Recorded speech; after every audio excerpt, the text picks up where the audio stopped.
Hello, I'm Dr. Yoli, and I am so excited to bring our guest, Dr. Silver. He's full of energy, and we're going to ask him some questions, and he's going to roll with that because he is really good at it. So tell me about yourself. Tell me about how you became a functional doctor and why medicine. Hi, Steven Silver. I'm a family medicine urgent care doctor here in Boca Raton, Florida, and my practice focuses primarily on disease prevention. It's a functional medicine practice, which means we look at the function of your body.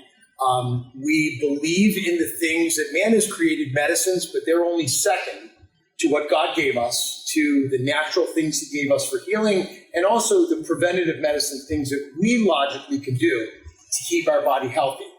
This came to me, my revelation, at about 35 years old, because I realized that I get one car, only one vehicle while I'm here on this earth, and while I'm used to trading in my real cars when they kind of get dinged up and banged up, can't trade this body in. So this has got to last the whole 120 years that we're going to be here on this earth.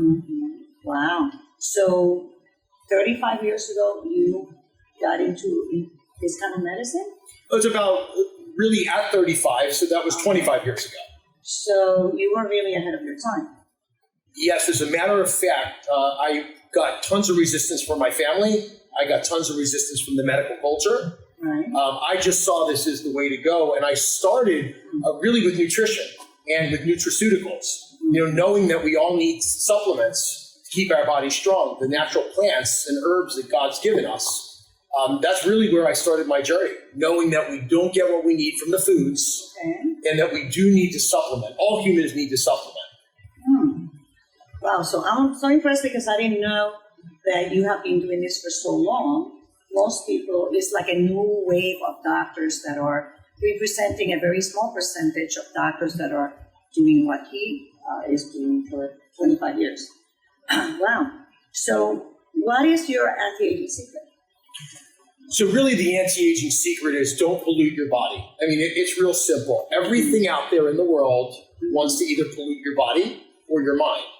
Okay, and that's the real secret, is you have to learn to keep your body clean. You need to do housekeeping all the time. So that means getting unclean foods. That means getting unclean thoughts. That means getting unclean people. So it's all really a matter of housekeeping. And you need to look at everything that you do step by step in your life and see where you can clean it up, see where you can purify it, right? You want to be pure, okay? And if you can do that, now none of us are perfect. We all fall short. I mean, we all know this. We all fall short, but we need to, every step that we make, we're always looking at God versus Satan, right? We're looking at two choices always. And we always want to choose the pure and the holy if we can. Okay, so that has to do with foods. So you want to go for organic foods, whole foods, no pesticides, no preservatives, no artificial colors, right? Food is our medicine. Hippocrates, the father of medicine, said that, right? Let food be thy medicine and medicine be thy food. So we have to start there, because if you live 75 years and you eat 3 times a day, that's 90,000 doses that go into your body over a lifetime. So there's nothing we do more than to put food into our mouth. So you were telling us about anti-aging secrets. So walk me through a day of your life. Like, what does that look like? Because you're an expert. So we want the people to know what does an expert does. You wake up at what time? I wake up every morning at about 6 o'clock after about 8 hours of sleep. Awesome. Okay, so we need our sleep, right? So let's start with sleep. Yeah. All of us need sleep.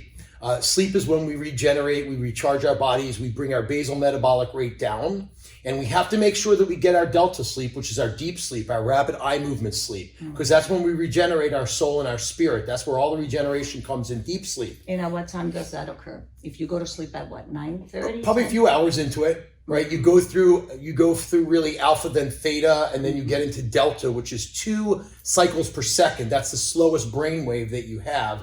And when your brain slows down, that's when your body regenerates. Everything kind of shuts down a little bit. It's really entering into God's rest. Yes. Okay, and everything shuts down and your body regenerates. So you can only really do that if you have a clear mind before you go to sleep. And that's when I tell people anti-aging really starts the battles in your mind. Okay, you really have to find peace in your mind. You only do that with God, obviously, because he gives perfect peace. So you find that, and when you have peace and you can lay down at night and you don't have any fear, okay, because you're left with the peace of God, you get a good night's sleep and you wake up charged in the morning because you've now regenerated. So as opposed to people that are getting really insufficient sleep, not enough hours, or low quality, poor sleep, they wake up and they're dragging. They hate the mornings because they're not recharged, they're not regenerated. So if we live a certain kind of life, if we bring God in, if we bring his peace in, and we really move all the negativity out, we get a great night worth of sleep. We wake up charged in the morning. So let's go now to in your patients. I'm a biological dentist. So we are dealing with patients that are highly toxic with heavy metals, aluminum, mercury, lead, all these different things. So I'm removing all those sources out of their mouth. What is your protocol? Like, do you look at people's mouth? Do you do testing of metals? Like, what do you? Yeah, sure. So when you come to my practice, the first thing that I do is a comprehensive functional blood panel. Okay. And that includes about 50 to 75 tests. You might get 4 at your managed care doctor. So I look at your liver, your kidney, your heart, all of the lipids in your blood, cardiac risk factors, heavy metals, food allergies, vitamin levels, iron levels, every hormone that you have floating through your body. I look at 11 thyroid tests versus the one that they do at your managed care. So for me to get an inside view of you, kind of like your financial portfolio, right? I need data. So I take a bunch of blood, maybe like 10 or 12 tubes, and really look at the status of how your physiology is working. Physiology is really how the body works, and anatomy is the mechanics. It's the bones and the muscles. So I need to know how things are working on the inside, what your vitamin levels are, your iron levels are, the heavy metals. All of us over the age of 35 are hormone deficient. We all are hormone deficient. And, we really have to look at these things seriously, because to keep your body optimally working, you've got to keep your blood numbers perfect. Right. And you can't know that by outside examination. I don't think Superman could know that with his X-ray vision. You need the blood. Right. So if you have a patient that has heavy metals, like the mercury is like, instead of 0.04, it's like 78, what do you do? Well, we would look at the cause of the mercury. Yeah. Okay. Is it fish? Is it dental? Right. So we would then we would focus in. We would narrow our focus on that one problem. Okay. And we would send them to a dentist like you, to have all the bad fillings removed, and whatever you needed to remove from when dentists didn't know better. Right. And we would talk about eating fish. Because of course fish has a lot of mercury in it. And then of course they make many heavy metal detoxes. Right. Natural heavy metal detoxes. Chelation would probably be a last resource, because that can be really hard on your kidneys. Yeah. So that would be, maybe my last resource. But then we start to narrow things down. We focus on the problem. Let's remove the toxins, and let's stop putting the toxins into our body. Right. So we have a couple of routes. So if they come to someone like you, you take the bad stuff out, and I teach you not to put the bad stuff in.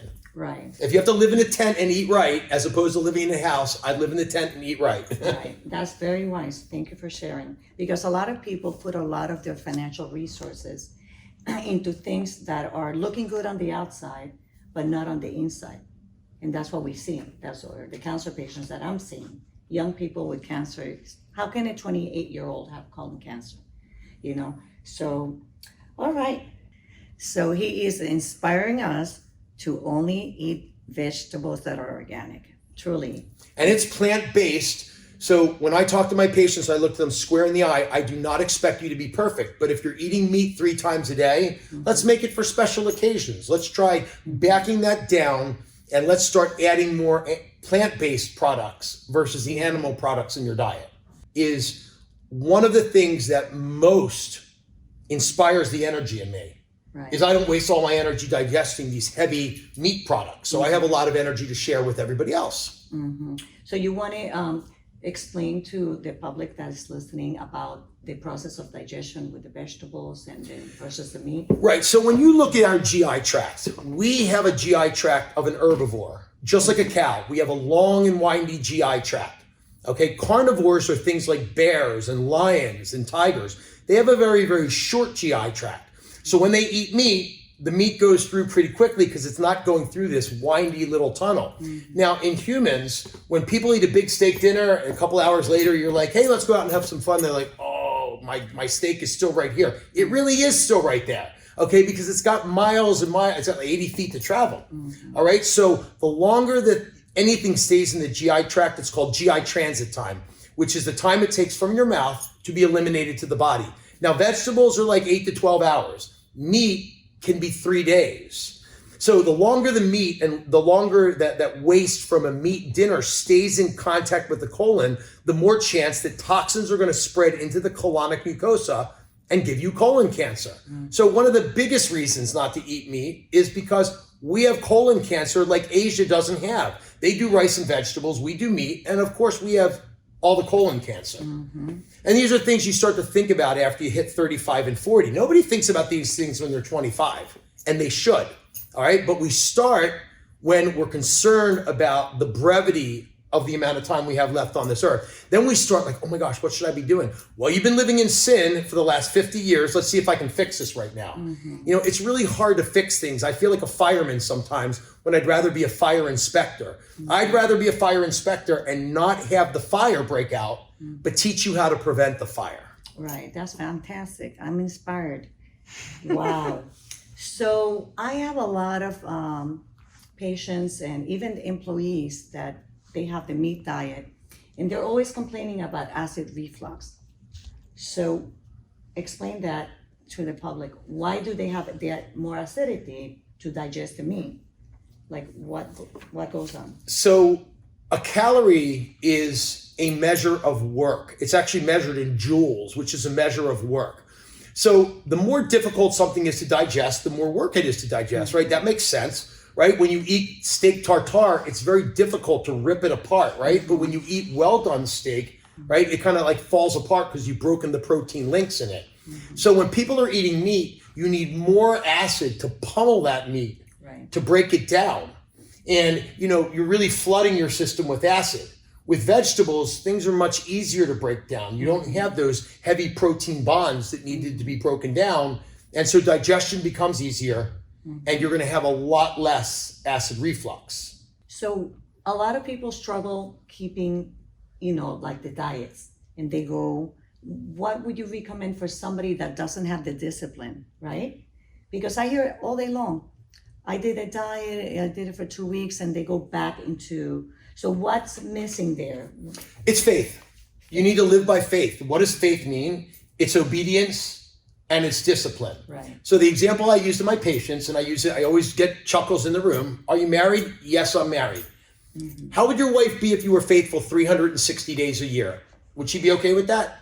It's only 5 days that you weren't faithful. No big deal, right? Right. So when we're married, okay, we become faithful to our partner. Right? Everything in life that you need to be faithful to takes discipline. Right? We walk by faith, not by sight. If we believe in God, we live by faith. Like that's not easy because the world pulls us away from that, right? The devil always tries to pull us into sin, right? Which could be a cannoli, it could be a venti mocha from Starbucks, it could be a piece of cake, it could be a cheese pizza, it could be wings with buffalo wings with blue cheese at the football game. That's sin. That's sin for your body. You're just not honoring your God with your body when you do that. You know, so it really becomes a matter of faith. Now, I normally see faith when people have had their first heart attack.